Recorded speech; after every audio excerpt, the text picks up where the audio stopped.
So by definition, national security deals with the defense and foreign relations of a country and the protection of the interests of that country. Science and technology developments have helped us become better at predicting these kinds of threats.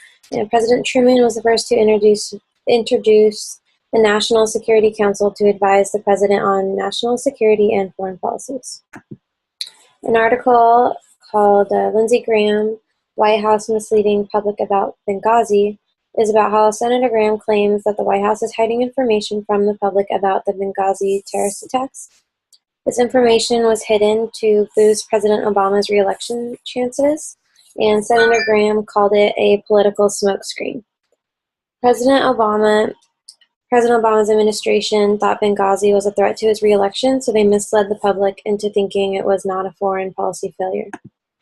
The article explains that the Obama's administration had the U.S. ambassador to the United Nations, Susan Rice, underscore that these protests are rooted in an internet video and not a broader failure of policy, and show that we will be resolute in bringing people who harm Americans to justice and standing steadfast through these protests.